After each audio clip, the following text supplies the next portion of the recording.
12 নম্বর পর্বের শেষে আমরা দেখেছিলাম লি ববিকে সমুদ্র বন্দরের দিকে নিয়ে যাচ্ছে, কারণ ববিকে সে কথা দিয়েছিল যে একটা জাহাজে করে তাকে শহর থেকে পালিয়ে যেতে সাহায্য করবে। কিন্তু মাঝপথে ববি হঠাৎ লিকে একটা বিল্ডিংয়ের সামনে গাড়িটাকে থামাতে বলে।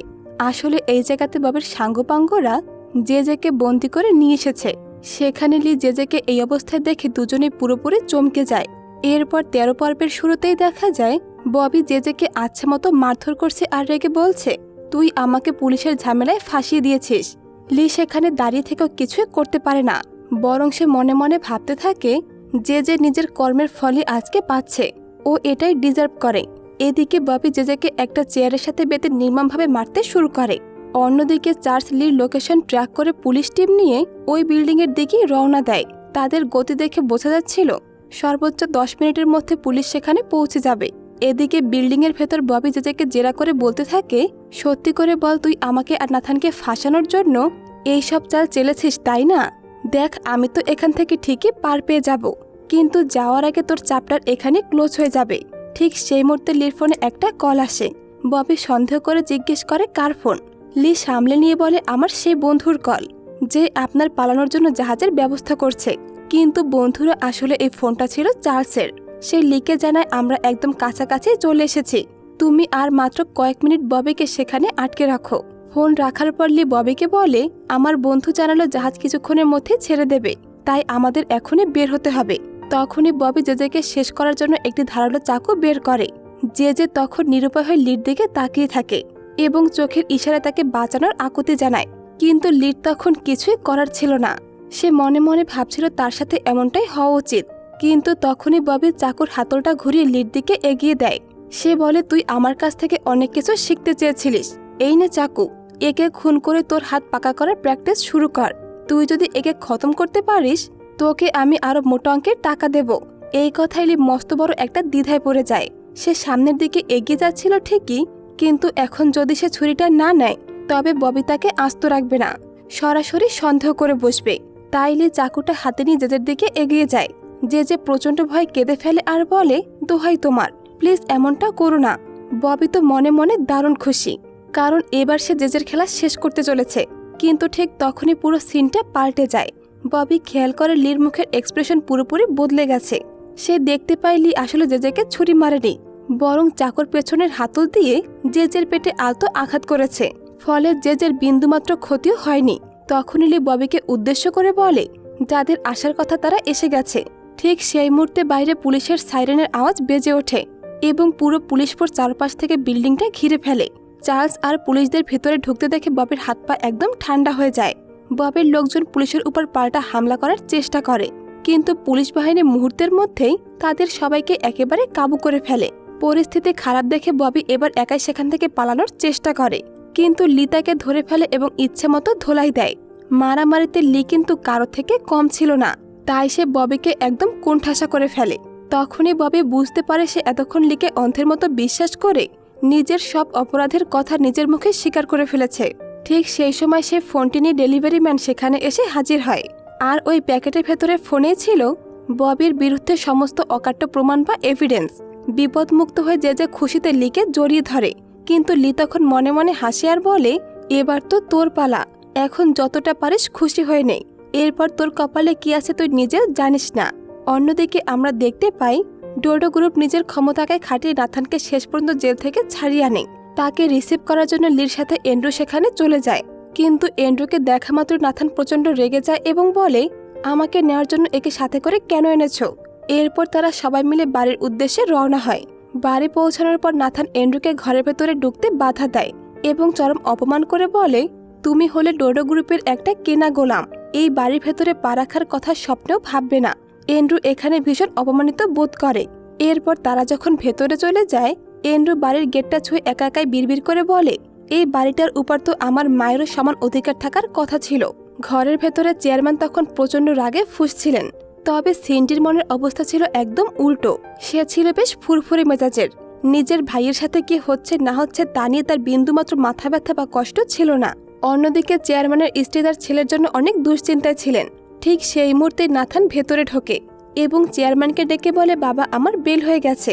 আমি তো আগেই বলেছিলাম যে আমি কোনো অন্যায় করিনি, আসলে বন্ধুরা 2-3 দিন পরে এই মামলার মূল কোর্ট শুনানি শুরু হতে যাচ্ছে। আর তখনই পরিষ্কার হবে যে নাথান আসলে কতটা নিষ্পাপ। নাথানের মাতাকে জড়িয়ে ধরে জিজ্ঞেস করে, বাবা জেলে তোর খুব বেশি কষ্ট হয়নি তো? নাথান উত্তর দেয়, না মা, আমি তো সেখানে বেশ ভালোই ছিলাম। তখনই চেয়ারম্যান গম্ভীর গলা নাথানকে ডেকে বলে, তুমি একটু আমার ঘরে আসো, ব্যবসার ব্যাপারে তোমার সাথে একটা জরুরি বিষয় আলোচনা আছে। বাবার মুখে এমন কথা শুনে নাথান খুশি মনে তার ঘরের দিকে এগিয়ে যায়। কিন্তু রুমে যাওয়ার পরে চেয়ারম্যান ভেতর থেকে দরজাটা লক করে দেন এবং কিছু বুঝে ওঠার আগে নাথানকে একের পর এক থাপ্পড় মারতে শুরু করেন। নাথান যন্ত্রণা চিৎকার করে বলতে থাকে, বাবা প্লিজ আমাকে মাফ করে দাও, আর মেরো না। বাইরে দাঁড়িয়ে পরিবারের সবাই নাথানের এই কান্নাকাটি আর মার খাওয়ার শব্দ শুনছিল। নাথানের মা দরজা ধাক্কা দিয়ে কাঁদতে কাঁদতে বলতে থাকেন, দোহাই তোমার, দরজাটা খোলো, আমার ছেলেকে এভাবে মেরো না। কিন্তু চেয়ারম্যান তখন হিতাহিত জ্ঞান হারিয়ে ফেলেছেন। তিনি শুধু হাত দিয়ে নয়, বরং হাতে থাকা স্টিক দিয়ে নাথানকে নির্মমভাবে মারতে থাকেন। পরিস্থিতি সামাল দিতে লি আর মোজো তাড়াতাড়ি করে সিন্ডির কাছে চলে যায় এবং বলে, শোনো সিন্ডি, তোমার কথা তোমার বাবা অন্তত ফেলবেন না। তুমি কি বাবাকে একটু বোঝাও যেন সে নাথানকে আর না মারে। কিন্তু সিন্ডি অত্যন্ত নির্দয় এবং ঠান্ডা মাথায় জবাব দেয়, আরে ছাড়ো তো, একদিন না একদিন নাথানের কপালে এমন উত্তম মাধ্যম ধুলাই লেখাই ছিল। তো যাই হোক, আগামীকাল হসপিটালে আমার একটা বিজ্ঞাপনের শুটিং আছে, তোমরা গিয়ে সেটার প্রস্তুতি ঠিকঠাক করো, বুঝতে পেরেছ? পরদিন সকালে দেখা যায় নাথান অফিসে এসেছে। তার মাথায় তখনও প্রচণ্ড ব্যথা। মনে হচ্ছিল তার বাবা কাল রাতে তার মাথা ফাটিয়ে দেওয়ার আয়োজনে কোনো কমতি রাখেননি। নাথান তার পুরো টিমকে ডেকে হুঁশিয়ারি দিয়ে বলে, আগামী 2 দিনের মধ্যে কোর্টের শুনানি। তোমরা যদি জানপ্রাণ দিয়ে এই কেসে আমাকে জেতাতে পারো তবে সবাইকে মোটা অঙ্কের বোনাস দেওয়া হবে। কিন্তু ওদিকে জিনা মনে মনে ভীষণ ভেঙে পড়েছে। সে ভাবে নাথান তো টাকার জোরে বাইরে ঘুরে বেড়াচ্ছে, আর সম্পূর্ণ নির্দোষ কিনিয়াকে আজ জেলের ভেতরে বন্দি অবস্থায় থাকতে হচ্ছে। এরই মধ্যে ডোডো গ্রুপের হাসপাতালে সে প্রমোশনাল বিজ্ঞাপনের শুটিং শুরু হয়ে যায়। ক্যামেরার সামনে দাঁড়িয়ে সিন্ডি খুব মিষ্টি করে বলতে থাকে, ডোডো গ্রুপের হাসপাতালে আসা প্রতিটি পেশেন্টকে আমরা নিজেদের পরিবারের সদস্য মনে করি এবং তাদেরকে সর্বোচ্চ সেবা দিয়ে থাকি। টিভিতে এই মিথ্যাচার দেখে কিনিয়ার ছোট্ট মেয়েটি আর সহ্য করতে পারে না। সে একছুটে শুটিং স্পটে চলে আসে এবং সিন্ডিকে জড়িয়ে ধরে চিৎকার করে বলে, তুমি ক্যামেরার সামনে দাঁড়িয়ে এসব মিথ্যা কথা কেন বলছো? সিন্ডি হঠাৎ এই বাচ্চাকে দেখে চমকে ওঠে এবং বিরক্ত হয়ে বলে, এই অদ্ভুত বাচ্চাটা আবার কোথা থেকে এলো?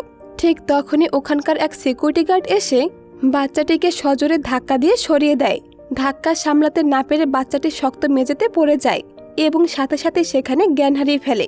ঠিক সেই মুহূর্তে জিনা সেখানে এসে পৌঁছে যায় এবং বাচ্চাটির এই অবস্থা দেখে হতভম্ব হয়ে যায়। সিন্ডি মনে মনে বেশ ভয় পেয়ে যায় যে এখন যদি কোনো মিডিয়া এটা দেখে ফেলে তবে বড় কেলেঙ্কারি হয়ে যাবে।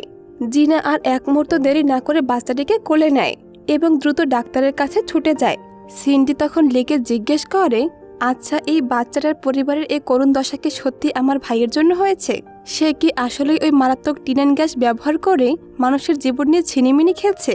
লি তখন মাথা নিচু করে অপরাধীর মতো বলে, হ্যাঁ সিন্ডি, এটা সত্যি। আমার নিজেরই লজ্জা লাগছে যে আমি এমন একটা অপরাধী বসের আন্ডারে চাকরি করছি। ঠিক তখনই জিনা ডাক্তার দেখিয়ে সেখান থেকে ফিরে আসে এবং সিন্ডিকে লক্ষ্য করে বলে, বাচ্চাটি এখন বিপদমুক্ত, সে এখন একদম ঠিক আছে। জিনা আরও বলে, এই বাচ্চাকে নিয়ে কোনো টেনশনের প্রয়োজন নেই, আসলে ওর এমনিতে ব্লাড ক্যান্সার হয়েছে, যার কারণে ও মাঝে মাঝে জ্ঞান হারিয়ে ফেলে। জিনার মুখে এই কষ্টের কথা শুনে সিন্ডি ওই বাচ্চার সাথে দেখা করতে কেবিনের ভেতরে চলে যায়। পরিস্থিতি হালকা করার জন্য সে বাচ্চাটার সাথে একটু মজা করে বলে, তুমি আসলে অজ্ঞান হওয়ার নাটক করেছিলে, তাই তো? বাচ্চাটি তখন বেশ মন খারাপ করে উত্তর দেয়, হ্যাঁ, আমি নাটকই করেছিলাম, আর এই নাটকের চক্করে দেখো আমার সব চুল পড়ে গেছে। প্রতিদিন আমাকে এত এত ঔষধ খেতে হয় যে আমি আর স্কুলেও যেতে পারি না, অথচ আমার বয়সী সব বাচ্চারা এখন স্কুলে যায় আর আমি পড়াশোনা ছেড়ে এই হাসপাতালের বিছানায় পড়ে থাকি। এই ছোট্ট মেয়েটির মুখে এমন করুণ কথা শুনে সিন্ডি ভেতর থেকে একদম ইমোশনাল হয়ে পড়ে। সে নরম গলায় বাচ্চাটিকে বলে, আমি জানি তোমার মা একটা মিথ্যে মামলায় জেলে বন্দি আছে, তুমি একদম চিন্তা করো না, আমি নিজেই তোমার মাকে জেল থেকে বের করার সব ব্যবস্থা করব। খুব জলদি তোমার মা তোমার কাছে ফিরে আসবে। কিন্তু মেয়েটি সিন্ডির কথা বিশ্বাস করে না। সে বলে, আমি জানি আপনিও মিথ্যা কথা বলছেন, আমাদের মতো গরিবদের সাহায্য করার মতো কেউ নেই। সিন্ডি তখন তাকে আশ্বস্ত করে বলে, তুমি হয়তো জানো না আমি কে, আমি তোমাকে কথা দিচ্ছি যে কোনো উপায় আমি তোমার মাকে মুক্ত করে আনবো। এই সিনটা দেখে মনে হচ্ছিল সিন্ডির মনে স্বার্থপরতার বাইরে কিছু একটা ভালো গুণ অবশিষ্ট আছে। কিন্তু মেয়েটি তখন রেগে গিয়ে বলে, আপনিও তো ওই বড় কোম্পানিরই লোক, যারা মিথ্যা কথা ছাড়া আর কিছুই বলতে পারে না। দয়া করে আপনি এখান থেকে চলে যান। এই বলে বাচ্চাটি মুখ ফিরিয়ে শুয়ে পড়ে। ছোট মেয়েটির এই কান্না সিন্ডির মনে গভীরভাবে দাগ কেটে যায় এবং নিজের অপরাধী ভাইয়ের উপরে প্রচণ্ড রাগ হয়। সে অফিসে গিয়ে নাথানকে জিজ্ঞেস করে, সত্যি করে বলো, ওই টিনেন গ্যাসে কি আসলে ক্যান্সার সৃষ্টিকারী কেমিক্যাল মেশানো আছে? বোনকে এভাবে দেখে নাথান তো ঘাবড়ে যায় এবং বলে, আরে এত চিল্লাচ্ছ কেন, আস্তে কথা বলো। এই বলে সে সিন্ডিকে টেনে নিজের রুমের ভেতরে নিয়ে যায়। ভেতরে গিয়ে নাথান নিজেকে বাঁচানোর জন্য বলে, বাইরের লোকে তো কত কথাই বলবে, তুমি কি তাদের ফালতু কথা বিশ্বাস করে নিজের ভাইয়ের উপরে আঙুল তুলছো? সিন্ডি তখন সাফ জানিয়ে দেয়, আমি তোমার এই নোংরা মুখ সবার সামনে এমনভাবে খুলে দেব যাতে তোমার সারা জীবন জেলের ভাত খেতে হয়। আমি এখনই বাবাকে গিয়ে সব সত্যি বলে দিচ্ছি। বাবার নাম শুনে নাথান ভয় পেয়ে যায় এবং সিন্ডির হাত ধরে বলে, বাবার এমনিতেই হার্টের অসুখ, তুমি কি এসব উল্টাপাল্টা কথা বলে ওনাকে মেরে ফেলতে চাও? আর শোনো, টি9-এ কোনো ক্ষতিকর কেমিক্যাল মেশানো নেই, এর থেকে মানুষের কোনো ক্ষতিও হয় না, বুঝতে পেরেছ? ঠিক সেই মুহূর্তে নাথানের ফোনে চেয়ারম্যানের কল আসে। বাবার ফোন দেখে নাথানের বুকটা কেঁপে ওঠে যে বাবা আবার নতুন কিছু জেনে গেল নাকি। ফোন ধরতে চেয়ারম্যান উপাস থেকে গম্ভীর গলায় বলেন, একটা কথা সত্যি করে বলো নাথান, তুমি আমার কাছ থেকে কেন লুকিয়েছ যে টি9-এর মধ্যে ক্যাসিনোজান নামের বিষাক্ত কেমিক্যাল মেশানো আছে? তুমি এই মুহূর্তে বাড়িতে আসো, তোমার সাথে আমার একটা জরুরি কথা আছে। বাবার নির্দেশ মতো নাথান তড়িঘড়ি করে চেয়ারম্যানের সাথে দেখা করতে চলে যায়। চেয়ারম্যান তখন তাকে স্পষ্ট জানিয়ে দেয়, কোর্টের চূড়ান্ত রায় আসার আগে তোমাকে এই দেশ ছেড়ে ইউএসএ চলে যেতে হবে, তুমি আর এক মুহূর্ত এখানে থাকবে না। কিন্তু নাথানের মাথায় তখনও জেদ চেপেছিল। সে বলে, আমি আপনাকে প্রমাণ করে দেব যে আমি নির্দোষ, আর আদালতও আমার পক্ষেই রায় দেবে, তাই আমার দেশ ছেড়ে পালিয়ে যাওয়ার কোনো দরকার নেই। এই বলে নাথান সেখান থেকে চলে যায়। নাথান চলে যাওয়ার পর চেয়ারম্যান পিএকে ডেকে বলেন, তুমি এখনই গোপনে খোঁজ নাও যে টি9-এর ভেতরে নাথান আসলে ক্যাসিনোজান মিক্স করেছে কিনা। অন্যদিকে সিনটা শিফট হয় চার্লসের অফিসে। সেখানে আমরা দেখতে পাই যে লি আর চার্লস মিলে সে ডেলিভারি ম্যানের আনা ফোনের ভেতরে সমস্ত রেকর্ড আর ভিডিওগুলো দেখছিল। আর এই ভিডিও থেকে এটা শতভাগ পরিষ্কার হয়ে যায় যে টি9-এ আসলে ক্যাসিনোজান মেশানো আছে, যা মানুষের শরীরের জন্য একটা মারাত্মক বিষ এবং যার কারণে সাধারণ মানুষের ক্যান্সার হচ্ছে। এই প্রমাণ হাতে পেয়ে যে আর চার্লস তো মহা খুশি, কারণ তাদের মিশন সফল হতে আর বেশি সময় বাকি নেই। অন্য পাশে চেয়ারম্যানের পিএ সব খোঁজখবর নিয়ে এসে চেয়ারম্যানকে জানায় টি9-এ ক্যাসিনোজান থাকার কথাটি একদম সত্যি, আর এর বিরুদ্ধে একটা স্ট্রং ভিডিও এভিডেন্স পাওয়া গেছে, যা এই মুহূর্তে চার্লসের হেফাজতে আছে। আপনি যদি বলেন তবে আমি চার্লসের সাথে গিয়ে কথা বলতে পারি, যাতে সে এই প্রমাণটা কোর্টে জমা না দেয়। এই খবরের পর চেয়ারম্যান সারা রাত ধরে গভীরভাবে চিন্তা ভাবনা করেন। পরদিন সকালে তিনি পিএকে ডেকে বলেন, এই মামলাটা পর্দার আড়ালে হ্যান্ডেল করার জন্য আমার একজন বিশ্বস্ত মানুষের প্রয়োজন, যে টাকার বিনিময়ে যে কোনো কাজ করতে পারবে। পিএ তখন একটু ভেবে চেয়ারম্যানের সামনে মোজোর নাম প্রস্তাব করে। পিএ মোজোর প্রশংসা করে বলে, সে আপনার প্রতি অত্যন্ত অনুগত, আর আপনার যে কোনো কাজ সে চোখ বন্ধ করে দিতে পারবে। বন্ধুরা, তোমাদের নিশ্চয় মনে আছে যে এই পিএ কিন্তু মোজোকে কথা দিয়েছিল যে সে যদি চেয়ারম্যানের ছেলের খোঁজ এনে দিতে পারে তবে সে মোজোকে সরাসরি চেয়ারম্যানের দরবারে যাওয়ার সুযোগ করে দেবে। চেয়ারম্যান মোজোকে পরীক্ষা করার জন্য তাকে একের পর এক কঠিন প্রশ্ন করতে শুরু করে, কিন্তু মোজো নিজের চতুরতা দিয়ে চেয়ারম্যানকে পুরোপুরি কনফিউজ করে ফেলে, আর এভাবেই মোজোর উপর চেয়ারম্যানের একটা অন্ধবিশ্বাস তৈরি হয়ে যায়। অন্যদিকে যে এন্ড্রুকে সাথে নিয়ে নীলের সাথে একটা সিক্রেট হোটেলে দেখা করতে যায়। এন্ড্রু ভেতরে না গিয়ে দরজার বাইরে দাঁড়িয়ে তাদের দুজনের সব কথাবার্তা খুব ভালো করে শুনছিল। যে নীলকে বলে, আমরা যে প্রমাণ পেয়েছি এটা দিয়ে তাকে সারা জীবনের জন্য শ্রীগড়ে পাঠানো যাবে, আর নাথান একবার রাস্তা থেকে সরে গেলেই পুরো ডোরো গ্রুপ আমাদের হাতের মুঠোয় চলে আসবে। বাইরে দাঁড়িয়ে এসব শুনে এন্ড্রু মনে মনে চরম ক্ষুব্ধ হয়। সে ভাবে, আমার বাবার এত বড় সাম্রাজ্য তোমরা নিজেরা ভাগাভাগি করে নেবে, আর আমি শুধু হা করে তাকিয়ে দেখব? তোমরা কি আমাকে হাতের পুতুল ভেবেছ নাকি? পরের দৃশ্যে আমরা দেখতে পাই জিনা কিনিয়ার সাথে দেখা করার জন্য জেলের উদ্দেশ্যে রওনা দেয়, কিন্তু সে সেখানে পৌঁছানোর পরই একটা অ্যাম্বুলেন্সকে সেখান থেকে দ্রুত বের হতে দেখে। তখনই জন দৌড়ে জিনার কাছে আসে এবং হাঁপাতে হাঁপাতে বলে, কিনিয়ার শরীর হঠাৎ খুব বেশি খারাপ হয়ে গেছে, তাকে জরুরি ভিত্তিতে হাসপাতালে নিয়ে যাওয়া হচ্ছে। ডাক্তাররা আপ্রাণ চেষ্টা করার পরও কিনিয়ার জ্ঞান ফেরানো সম্ভব হয় না, সে গভীর কোমায় চলে যায়। মায়ের এই অবস্থা দেখে ছোট মেয়েটি অঝরে কাঁদতে শুরু করে। জিনা তাকে বুকে জড়িয়ে ধরে শান্ত করার চেষ্টা করে এবং সান্ত্বনা দিয়ে বলে, তুমি একদমই কেঁদো না, তোমার মা খুব তাড়াতাড়ি সুস্থ হয়ে যাবে। এদিকে নাথান খবর পায় যে কিনিয়া এখন গভীর কোমায় চলে গেছে এই খবর পাওয়ামাত্র সে তো ভীষণ খুশি হয়ে যায়। সে ভাবে তার পথের সবচেয়ে বড় কাঁটা এবার চিরতরে দূর হয়ে গেল। অন্যদিকে যে আড়ালে নাথানের বিরুদ্ধে ষড়যন্ত্র করলেও সে সামনে এসে এমন ভান করছিল যেন সে নাথানের পরম বন্ধু। সেও নাথানের এই খুশিতে সমান অংশীদার হওয়ার নাটক করতে শুরু করে। অন্যদিকে হাসপাতালে আমরা সেই ছোট্ট মেয়েটিকে দেখতে পাই। সে তার অবচেতন মায়ের পাশে বসে একা একাই বিভিন্ন গল্প শুনিয়ে যাচ্ছিল। জিনা সেখানে এসে এই দৃশ্য দেখে অবাক হয়ে জিজ্ঞেস করে, তুমি এটা কি করছো? মেয়েটি তখন উত্তর দেয়, ডাক্তার বলেছেন মা নাকি ভেতর থেকে সব কথা শুনতে পায়, তাই আমি মাকে গল্প শোনাচ্ছি। গল্প শুনলে মা খুব তাড়াতাড়ি ভালো হয়ে যাবে এবং সে আমার কাছে ফিরে আসবে। মেয়েটির এই অবুঝ কথা শুনে জিনার চোখের পানি সে আর ধরে রাখতে পারে না। সে বুঝতে পারে না এই বাচ্চাটাকে এখন সে কি বলে সান্ত্বনা দেবে। তখনই মেয়েটি জিনার হাতে একটা চিঠি এগিয়ে দেয় এবং বলে, এটা মায়ের ড্রেসের পকেটে লুকানো ছিল আর এর উপরে তোমার নাম লেখা আছে। জিনা তখন মেয়েটিকে বুঝিয়ে অন্য রুমে ঘুমানোর জন্য পাঠিয়ে দেয়। সে নিজে কিনিয়ার বিছানার পাশে গিয়ে বসে পড়ে। ঠিক তখনই লিও সেখানে এসে হাজির হয়। কিনিয়ার এই নিথর দেহ আর করুণ অবস্থা দেখে লির মনটা ভেতরে ভেতরে একদম ভেঙে যায়। সে কিনিয়ার হাত ধরে বলে, আমি জানি আপনি আমার সব কথা শুনতে পাচ্ছেন। আগামীকাল কোর্টে নাথানের মামলার চূড়ান্ত শুনানি হতে যাচ্ছে। বাইরের সবাই ভাবছে কালকের শুনানি শুধু নাথানের অবৈধ কালো টাকার উপরেই হবে, কিন্তু তারা জানে না আমরা আসল এভিডেন্স সহকারে কাল আদালতে এটা প্রমাণ করে ছাড়বো যে এই টিনেন গ্যাস মানুষের জন্য কতটা মারাত্মক বিষ। আপনি একা যে লড়াই চালিয়ে গেছেন, কাল আমরা সেটাকে সফল করবই। কালকের পর থেকে এই টিনেন গ্যাস পৃথিবীর আর কোনো প্রান্তে ব্যবহার করতে দেওয়া হবে না, আর নাথানও তার পাপের উচিত শিক্ষা পেয়ে যাবে। এই সব কিছু সম্ভব হচ্ছে শুধুমাত্র আপনার দীর্ঘদিনের বিশ্বাস আর এর সংগ্রামের কারণে। আমি আশা করি আপনি খুব শীঘ্রই চোখ মেলে তাকাবেন এবং নিজের এই বিজয়ের আনন্দ দেখতে পাবেন। লির এই আবেগ জড়ানো কথাগুলো শুনতে পেয়ে কোমায় থাকা কিনিয়ার চোখের কোণে এক ফোঁটা পানি চলে আসে। এরপর সিন চলে আসে একটা বারে, যেখানে এন্ড্রু একা বসে বসে মদ্যপান করছিল। সে একাকিত্ব সহ্য করতে না পেরে জিনাকে পাশে পাওয়ার জন্য ফোন করতে চায়, কিন্তু শেষ মুহূর্তে সে আর কল করে না। অন্যদিকে জিনা তখন লির সাথে অন্য একটা বারে বসে আগামীকালের মামলা নিয়ে আলোচনা করছিল। লি জিনাকে আইডিয়া দিয়ে বলে, শোনো জিনা, তুমি যদি ডোডো গ্রুপের ম্যানেজমেন্টকে গিয়ে বলো যে ববির সেই ফোনটা তুমি চার্লসের হাতে তুলে দিয়েছ, তবে তোমার প্রমোশন পাওয়া একদম নিশ্চিত। জিনা তখন একটু হেসে বলে, তা হঠাৎ করে আমার ক্যারিয়ার নিয়ে তোমার এত চিন্তা কবে থেকে শুরু হলো? ঠিক তখনই এন্ড্রু আর থাকতে না পেরে জিনাকে কল করে এবং জিজ্ঞেস করে, তুমি এই মুহূর্তে কোথায় আছো? জিনা তাকে জানায়, আমি একটা বারে বসে ড্রিঙ্কস করছি। এন্ড্রু তখন উৎসাহ নিয়ে বলে, আমিও কি ওখানে আসবো তোমার কাছে? কিন্তু জিনা তখন বলে, আসার দরকার নেই, আমি এখানে চ্যাং অর্থাৎ লির সাথে আছি। এন্ড্রু লির নাম শুনে হিংসায় জ্বলে ওঠে এবং প্রচণ্ড রেগে চিৎকার করে বলে, তুমি ওই ফালতু ছেলেটার সাথে ওখানে কি করছো?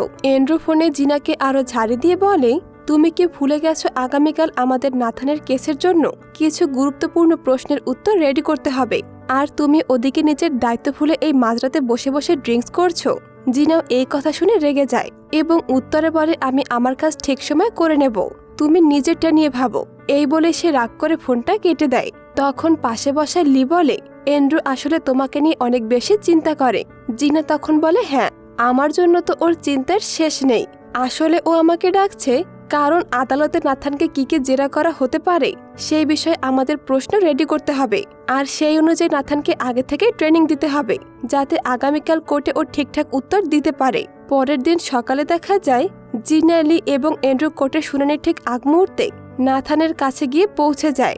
জিনা নাথানের হাতে একটা কাগজ ধরিয়ে দিয়ে বলে, এখানে যে উত্তরগুলো লিখে দেওয়া হয়েছে আপনি ঠিক এই কথাগুলো হুবহু কোর্টে বলবেন। এরপর তারা সবাই আদালতের দিকে রওনা দেয়। গাড়ি চলার সময় পেছনের সিটে জিনা নাথানকে বুঝিয়ে বলছিল যে কোন প্রশ্নের উত্তর কিভাবে দিতে হবে, কিন্তু নাথান কথা শোনার বাহানায় হঠাৎ জিনার কাঁধে হাত দেওয়ার চেষ্টা করে এবং জোর করে তাকে নিজের দিকে টেনে নেয়। জিনা চরম অস্বস্তি বোধ করে হাত সরিয়ে দেওয়ার চেষ্টা করলেও পারে না। এন্ড্রু গাড়ির লুকিং গ্লাসে পেছনে এই পুরো নোংরা দৃশ্যটা দেখে ফেলে এবং তার রক্ত গরম হয়ে যায়। ঠিক একই সময় লিও ব্যাপারটা নোটিস করে। ঠিক তখনই এন্ড্রু রাগের মাথায় হঠাৎ করে গাড়ির স্টিয়ারিং অন্যদিকে ঘুরিয়ে দেয় এবং সজোরে ইমার্জেন্সি ব্রেক চাপে। আচমকা এই ব্রেকের কারণে নাথান সিটকে গিয়ে সামনের সিটের সাথে সজোরে ধাক্কা খায়। জিনা এই সুযোগটা হাতছাড়া করে না, নিজের হাতে থাকা কলমটা নাথানের পায়ের উপর জোরে ফুটিয়ে দেয়। নাথান যন্ত্রণায় চিৎকার করে ওঠে। জিনা তখন একদম নিরীহ সেজে বলে, I am so sorry sir, আসলে গাড়িটা হঠাৎ ব্রেক করায় ভুল করে কলমটা আপনার পায়ে লেগে গেছে। নাথান তখন নিজের রাগ এন্ড্রুর উপরে ঝাড়ে এবং তাকে বকা দিয়ে বলে চোখকে পকেটে রেখেছিস, রাস্তা দেখে গাড়ি চালাতে পারিস না, গাধা কোথাকার। অ্যান্ড্রু মনে মনে হাসে আর বলে দুঃখিত স্যার, সামনে একটা বড় গর্ত ছিল, আমি খেয়াল করতে পারিনি। এরপর তারা গাড়ি নিয়ে শেষ পর্যন্ত কোর্টে পৌঁছে যায়। কোর্টে পৌঁছানোর পর অশ্রমে জেজে আর চার্লসের দেখা হয়। তারা নিজেদের মধ্যে ফিসফিস করে আলোচনা করে যে আমাদের হাতের এই ডিজিটাল এভিডেন্স যদি বিচারক একবার দেখে নেন, তবে সে নাথানকে এমন কঠিন শাস্তি দেবেন যে ও সারা জীবনের জন্য আমাদের রাস্তা থেকে পুরোপুরি সাফ হয়ে যাবে। চার্লস তখন বলে, শুনুন জেজে, আপনি আমাকে যে দায়িত্ব দিয়েছিলেন আমি কিন্তু আমার সেই কাজটা শতভাগ করে দিয়েছি। এবার আপনার পালা আমার জন্য কিছু একটা করার। আপনি কি আপনার শ্বশুরের সাথে আমার ব্যাপারে কথা বলেছিলেন, যা আমি আপনাকে বলতে বলেছিলাম? জেজে তখন মুচকি হেসে বলে, হ্যাঁ, আমি ওনার সাথে কথা বলেছি। সে তোমাকে প্রমোশন করিয়ে দেওয়ার জন্য একদম রেডি আছে। এদিকে আদালতের বাইরে পা রাখা মাত্রই মিডিয়ার সাংবাদিকরা চারদিক থেকে নাথানকে ঘিরে ধরে। সবাই তাকে একের পর এক প্রশ্ন করতে থাকে যে আজকের শুনানিতে কি হতে চলছে বলে আপনার মনে হয়।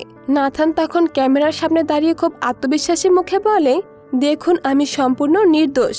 আমার বিরুদ্ধে মিথ্যা অপবাদ ছড়ানো হয়েছে, আর আজ আমি আদালতে নিজেকে পুরোপুরি ইনোসেন্ট প্রমাণ করে ছাড়ব। এসব কথা বলে সে আদালতের ভেতরে চলে যায়।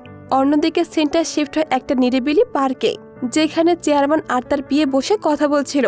তাদের কথাবার্তা শুনে বোঝা যায় এই বিয়ে বহু বছর ধরে চেয়ারম্যানের সাথে কাজ করছে। চেয়ারম্যান তার বিয়ের দিকে তাকিয়ে একটু হেসে বলেন, তোমার এই টাক মাথাটা দেখি না কত বছর হয়ে গেছে। আসলে তারা শুধু মালিক আর কর্মচারী নয়, বরং অনেক বছরের পুরনো খুব ভালো বন্ধু।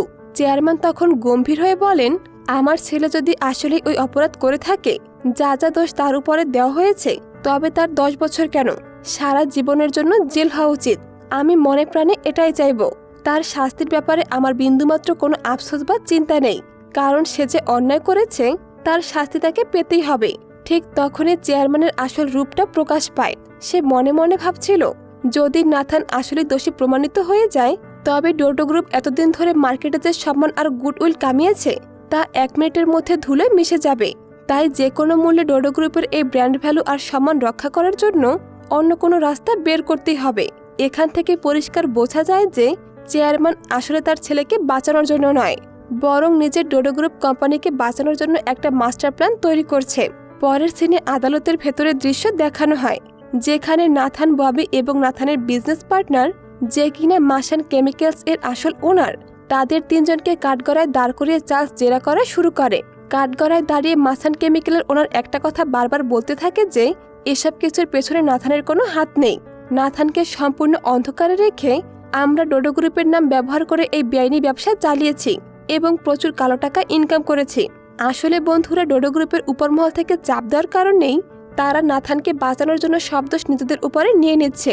জাজ তখন চার্লসকে জিজ্ঞেস করেন, নাথানের বিরুদ্ধে আপনার কাছে কি অন্য কোনো শক্ত প্রমাণ আছে, যার দ্বারা এটা নিশ্চিতভাবে প্রমাণ করা যাবে যে নাথান এই অবৈধ ব্যবসায় সরাসরি যুক্ত ছিল এবং ব্ল্যাক মানি ইনকাম করেছে? তখন চার্লস উত্তর দেয়, কালো টাকার চেয়েও এখানে আরও একটা বড় অপরাধ লুকিয়ে আছে, আর সেই অপরাধটা হলো এই টিন গ্যাস। কাহিনীর XML এ যিনি কিনা কাহিনীর প্রধান ভিকটিম কিনের হাজব্যান্ড ছিলেন, তিনি ডোডো গ্রুপের এই গোপন গবেষণার একটি ভিডিও রেকর্ড করেছিলেন, যা থেকে এটা জলের মতো পরিষ্কার হয়ে যাবে যে নাথান নিজেদের প্রোডাক্টে এই বিষাক্ত কেমিক্যাল ব্যবহার করেছে। আর সেই এমএলের ফোনটি এই মুহূর্তে আমার কাছেই আছে। চার্লসের মুখে এই কথা শুনে নাথান তো ভেতরে ভেতরে পুরোপুরি চমকে ওঠে। সে মনে মনে ভাবে, এখানে তো চলছিল ব্ল্যাক মানির কেস, এর মাঝখানে হঠাৎ করে টিন গ্যাস কোত্থেকে ঢুকানো হচ্ছে। এদিকে যে সবার সামনে ভালো সাজার অ্যাক্টিং করে দাঁড়িয়ে বলে, অবজেকশন ইওর অনার। জাজ মূলত কেসটা থেকে সবার নজর ঘুরে অন্যদিকে নেওয়ার চেষ্টা করছে, কিন্তু জাজ তার অবজেকশন নাকচ করে দিয়ে বলেন, যদি এই ফোনের ভেতরে অপরাধের কোনো অকাট্য প্রমাণ থাকে, তবে আদালত অবশ্যই সেটা দেখতে চায়। এ কথা শোনার পর নাথানের অবস্থা অনেক খারাপ হয়ে যায়। সে ভাবতে থাকে, এবার মনে হয় আমাকে বাঁচানোর আর কেউ নেই, আমি পুরোপুরি ফেঁসে গেছি। ব্যাস ঠিক তখনই আদালতের ভেতরে এন্ট্রি হয় চেয়ারম্যানের সেই পিয়ের। তাকে দেখে মনে হচ্ছিল সে ভেতর থেকে অনেক বড় কোনো প্ল্যান বানিয়ে এখানে এসেছে। এরপর চার্লস যখন সবার সামনে প্রমাণ দেখানোর জন্য সে ভিডিও প্লে করতে যায়, তখনই স্ক্রিনে ভেসে ওঠে ফাইল ডিলিটেড, অর্থাৎ ভেতরের সমস্ত ডেটা গায়েব হয়ে গেছে। এই দৃশ্য দেখে জেজে এবং চার্লস সহ বাকিরা পুরো আকাশ থেকে পড়ে। অন্যদিকে নাথান তো খুশিতে একদম আত্মহারা। সে চিৎকার করে বলতে থাকে, দেখেছেন ইওর অনার, আমি তো আগে থেকে বলেছিলাম যে এরা সবাই মিলে আমার বিরুদ্ধে একটা মিথ্যা ষড়যন্ত্র করছে। এদের কাছে আসলে আমার বিরুদ্ধে কোনো প্রমাণ নেই। ঠিক সেই মুহূর্তে আমরা দেখতে পাই চেয়ারম্যানের পি আড়ালে দাঁড়িয়ে মোজোর দিকে তাকিয়ে রহস্যময় একটা হাসি দিচ্ছে। এরপর কাহিনী ফ্ল্যাশব্যাকে চলে যায়।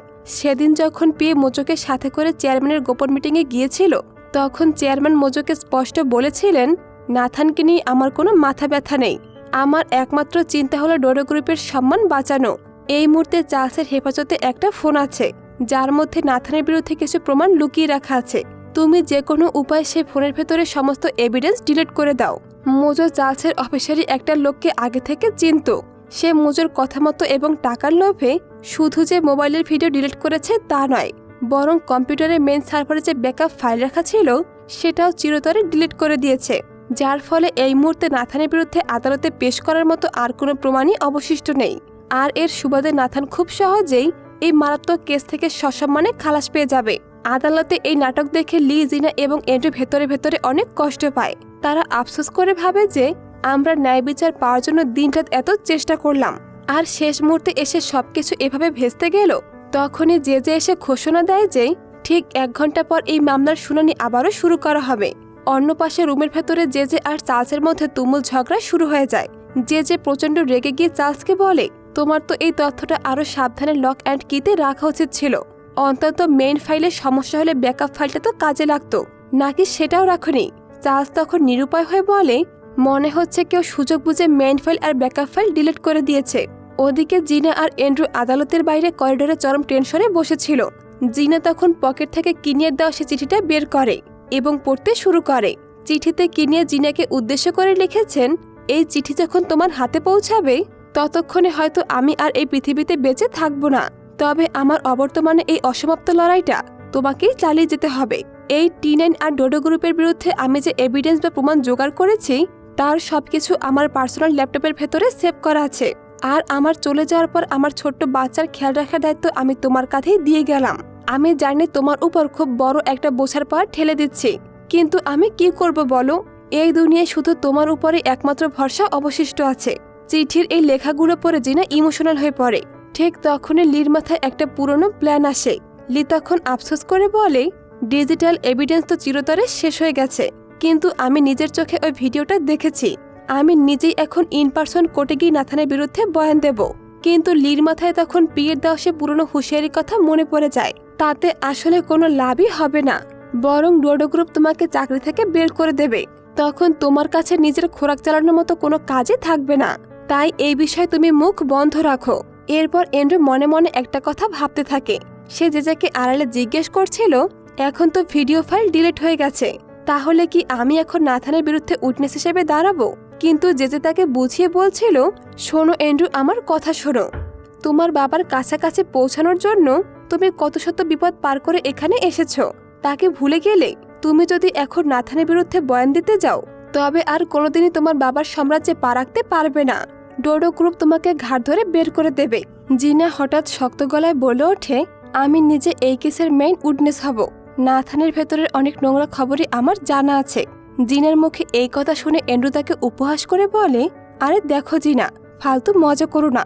এতক্ষণ তো নিজের চাকরি হারানোর ভয়ে মুখ বন্ধ করেছিলে, আর এখন হঠাৎ করে ডোডো গ্রুপের মতো বড় কোম্পানির বিরুদ্ধে বুক ফুলিয়ে সাক্ষী দিতে চলে এসেছো।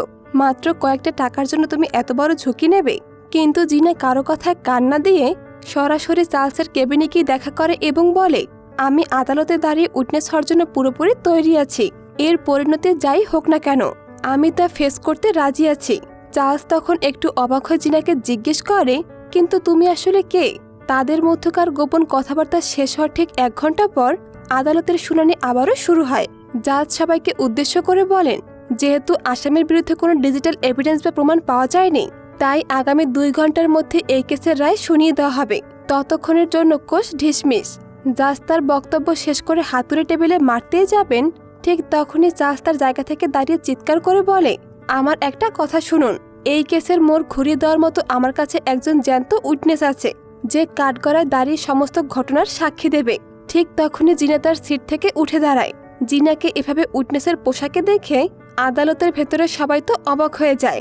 নাথান তো ভয়ে একদম কুকড়ে যায় এবং মনে মনে ভাবে, জিনা শেষ পর্যন্ত আমার বিরুদ্ধে সাক্ষী দিতে চলে এসেছে। ওদিকে মোজো পুরো স্তব্ধ হয়ে যায় এবং ভাবে, এই মেয়েটা নিজের কোম্পানির মালিকের বিরুদ্ধে লড়াই করার সাহস কোথা থেকে পেল। এরপর জিনা কাঠগড়ায় গিয়ে দাঁড়ায় এবং পবিত্র বাইবেল হাতে রেখে বলে সে সত্য ছাড়া আর কোনো কিছুই বলবে না। জিনাকে দেখে নাথানের ব্লাড প্রেশার এতটাই হাই হয়ে যায় যে মনে হচ্ছিল সে রাগে ক্ষোভে এখনই ফেটে পড়বে। সে আর নিজেকে ধরে রাখতে না পেরে হুট করে দাঁড়িয়ে চিৎকার করে বলে ওঠে এই মেয়েটা সম্পূর্ণ বায়োনেট আর মিথ্যা কথা বলছে। কিন্তু জাজ তাকে ধমক দিয়ে বলেন তুমি যদি এখনই চুপ না করো তবে আদালত অবমাননার দায়ে তোমাকে কঠোরতম শাস্তি দেওয়া হবে। এরপর জাজ জিনার দিকে তাকিয়ে বলেন তুমি যা কিছু জানো বা দেখেছো তার সবকিছু আদালতের সামনে নির্দ্বিধায় বলো। জিনা তখন গুছিয়ে বলতে শুরু করে আমি যখন একদিন ডোডো গ্রুপের রেস্ট হাউস থেকে বেরিয়ে যাচ্ছিলাম তখন আমি আড়ালে দাঁড়িয়ে নাথান আর ববিকে খুব গোপন কথা বলতে শুনে ফেলি, যেখানে ববি নাথানকে খুব স্পষ্ট করে বলছিল যে উইটনেস বা সাক্ষী আপনার বিরুদ্ধে আসল এভিডেন্স জমা দিতে চেয়েছিল তাকে আমি চলন্ত গাড়িতে পিষে মেরে ফেলেছি। ববি নাথানকে আরো প্রলোভন দিচ্ছিল যে এই টিনেন গ্যাসকে অন্য উপায় মার্কেটে পুশ করে তারা আরো কোটি কোটি টাকা হাতিয়ে নিতে পারবে। জিনার মুখে এই মারাত্মক সত্যিটা ফাঁস হতে দেখে নাথান আবারও পাগলের মতো চিৎকার করে ওঠে। জাজ তখন তাকে দ্বিতীয়বারের মতো ওয়ার্নিং দেন। নাথান এবার পুরোপুরি ফেসে যাওয়ার ভয়ে পাশে থাকা জাজাকে ধাক্কা দিয়ে বলে তুমি এখানে কাঠের পুতুলের মতো চুপচাপ বসে আছো কেন? কিছু একটা করো, এই মেয়েটাকে থামাও, ও তো আমাকে জেলের ভাত খাওয়াবে। যে তখন সবার সামনে নিজের ভালো মানুষের অ্যাক্টিং বজায় রাখার জন্য উঠে দাঁড়ায় এবং বলে অবজেকশন ইওর অনার, এই মেয়ের মুখের ফালতু কথা আমরা কেন বিশ্বাস করব? ও তো মিথ্যা গল্প বলতে পারে। কিন্তু ঠিক তখনই জিনা কাহিনীর সবচেয়ে বড় টুইস্টটা রিভিল করে। সে মুচকি এসে বলে আমি আগে থেকে জানতাম আপনারা আদালতে দাঁড়িয়ে এই ধরনের প্রশ্ন তুলবেন, তাই আমি সেদিন শুধু কথাগুলো শুনিনি বরং নিজের মোবাইল দিয়ে আড়াল থেকে তাদের এই কথাগুলোর লাইভ ভিডিও রেকর্ড করেছিলাম। এই কথা শোনা মাত্র নাথান আর নিজের উপর নিয়ন্ত্রণ রাখতে পারে না। সে প্রচণ্ড রাগে অন্ধ হয়ে জজের সামনে দৌড়ে গিয়ে জিনার কলার চেপে ধরে এবং বলে আমি তোমাকে চাকরি দিয়েছি, মাসের শেষে মোটা অঙ্কের টাকা দিয়েছি, আর তুমি আজ আমার নুন খেয়ে আমারই বিরুদ্ধে আদালতে দাঁড়িয়ে সাক্ষী দিচ্ছ? এত সাহস তুমি কোথায় পেলে? কেন করছো তুমি এসব? আদালতের ভেতরে আসামি নাথানের এমন উগ্র রূপ দেখে জাজ রেগে গিয়ে সিকিউরিটি পুলিশদের নির্দেশ দেন এই আসামিকে এখনই টেনে হেঁচড়ে আদালতের বাইরে নিয়ে যাও। কিন্তু জিনা তখন পুলিশদের বাধা দিয়ে বলেন প্লিজ ওনাকে এখনই বাইরে পাঠিয়ে দেবেন না। জিনা তখন পুলিশদের থামিয়ে জজকে অনুরোধ করে বলে ইওর অনার প্লিজ ওনাকে এখনই বাইরে পাঠিয়ে দেবেন না, কারণ আমি এরপরে যে কথাগুলো বলতে যাচ্ছি সেগুলো এই অপরাধীর নিজের কানে শোনা খুবই দরকার।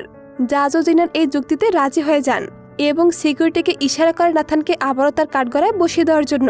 এরপর জিনা সবার সামনে অত্যন্ত ইমোশনাল হয়ে বলতে শুরু করে আমি এমন একজন অসহায় মা আর তার নিষ্পাপ ছোট মেয়েকে চিনি যারা এই টিনেন গ্যাসের নিষ্ঠুরতার শিকার হয়েছে। এই মারাত্মক বিষাক্ত গ্যাসের কারণে আজ মা আর মেয়ে দুজনের শরীরে ক্যান্সার বাসা বেঁধেছে। তারা প্রতিদিন বেঁচে থেকেও তিলে তিলে মৃত্যুর দিকে এগিয়ে যাচ্ছে।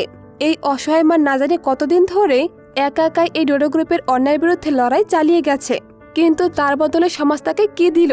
শুধুই চরম অপমান আর জেলে বন্দী থাকার মতো শাস্তি। জিনা চোখের পানি মুছতে মুছতে বলে একজন সাধারণ মেয়ের ভেতরে যে কতটা অদম্য সাহস লুকিয়ে থাকতে পারে তা আমি ওই কিনিয়ার থেকেই প্রথম শিখেছি। তার একটা ছোট্ট কন্যা সন্তান আছে, সেও তার মায়ের মতোই সমান সাহসী। এত কম বয়সে যেখানে তার স্কুলে যাওয়ার কথা, বন্ধুদের সাথে খেলা করার কথা, সেখানে সে আজ ক্যান্সারে আক্রান্ত হয়ে দিনরাত হাসপাতালে বিছানায় শুয়ে আছে। এই অবুঝ বাচ্চাটার কি এমন অপরাধ ছিল যে এত অল্প বয়সেই তার সোনালী শৈশবকে চিরতরে হারিয়ে ফেলতে হলো? তাদের এই করুণ দশা দেখে আজ আমি নিজের ভেতর থেকে জেগে উঠেছি এবং বুঝতে পেরেছি এতদিন চুপ থেকে আমি কত বড় অপরাধ করেছি এবং আমার কতটা লজ্জিত হওয়া উচিত। তারপর জিনা নাথানের চোখের দিকে তাকিয়ে ক্ষোভের সাথে বলে আপনি একটু আগে আমাকে বেইমান আর ধোঁকাবাজ বলেছিলেন, কারণ আমি আপনাদের মতো একটা খুনি কোম্পানির বিরুদ্ধে আদালতে দাঁড়িয়ে সত্য কথা বলার সাহস দেখিয়েছে। আর আপনাদের যুক্তি হলো যে কোম্পানি আমাকে চাকরি দিয়েছে, আমি নাকি তাদের সাথে গদ্দারি করেছি। হ্যাঁ, আমি স্বীকার করছি, আমি অবশ্যই একজন মস্ত বড় ধোঁকাবাজ। আপনাদের কারখানায় যে মারাত্মক টিনেন কেমিক্যাল ব্যবহার করে ক্ষতিকর প্রোডাক্ট তৈরি করা হয়, যার বিষাক্ত ছোবলে না জানি কত শত নিরীহ মানুষের ক্যান্সার হয়েছে, কত মানুষ মারা গেছে আর এখনো প্রতিদিন ধুকে ধুকে মরছে, এই ধ্রুব সত্যটা আমি আগে থেকে খুব ভালো করে জানতাম। কিন্তু জানার পরেও আমি এই অসহায় মানুষগুলোকে বিন্দুমাত্র সাহায্য করতে এগিয়ে যাইনি। আমি শুধু মুখ বুজে অন্ধের মতো সব সহ্য করেছি যাতে এই ডোডো গ্রুপ আমাকে চাকরি থেকে বের করে না দেয়। এই স্বার্থপরতার হিসাব দেখলে আমি তো অবশ্যই একজন ধোঁকাবাজ। আমি নিজের দেশের নিরপরাধ মানুষদের সাথে বেইমানি করেছি, তাদের বড় ধোঁকা দিয়েছি। জিনা অনুশোচনার সুরে শেষ কথাটি বলে, আমি যদি লোভের বশে চুপ না থেকে একদম প্রথম দিনে আপনাদের এই অপরাধের বিরুদ্ধে সোচ্চার হতাম এবং আদালতে সাক্ষী দিতাম, তবে আজ হয়তো আরো অনেকগুলো নিষ্পাপ মানুষের মূল্যবান জীবন বেঁচে যেত। জিনার মুখে এমন কথাগুলো শুনে লির চোখ দিয়ে পানি গড়িয়ে পড়ছিল। সে নিজের কান্না আর ধরে রাখতে পারে না। আর জিনার এই সাহসী এবং আবেগঘন বর্ণের মধ্য দিয়েই এই রোমাঞ্চকর পার্টটি এখানেই শেষ হয়ে যায়। বন্ধুরা, তোমরা 13তম পার্ট দেখার জন্য অনেকে কমেন্ট করেছিলে। আসলে আমার হাতে 2টা ভিডিও ছিল, যে কারণে আমি ভিডিও 2টা দিতে বাধ্য হয়েছিলাম, কেননা 13তম পার্ট দেওয়ার জন্য আমার হাতে পর্যাপ্ত সময় ছিল না এবং ইউটিউবের রিচ ডাউন হয়ে যাওয়ার আশঙ্কায় 2টা মুভি এক্সপ্লেন দিয়েছিলাম। আসলে এই মুভি 2টা এক্সপ্লেন করেছিলাম বহু আগে, তাই ভাবলাম ভিডিও 2টা এখনই তোমাদের সামনে শেয়ার করি। তোমরা যারা যারা ওই ভিডিও 2টা দেখোনি, কমেন্ট বক্সে লিংক দিয়ে দিচ্ছি, তোমরা সেখান থেকে দেখে নিও। আর পরবর্তী পার্ট দেখার জন্য অবশ্যই চ্যানেলটি সাবস্ক্রাইব করে রাখো। খোদা হাফেজ।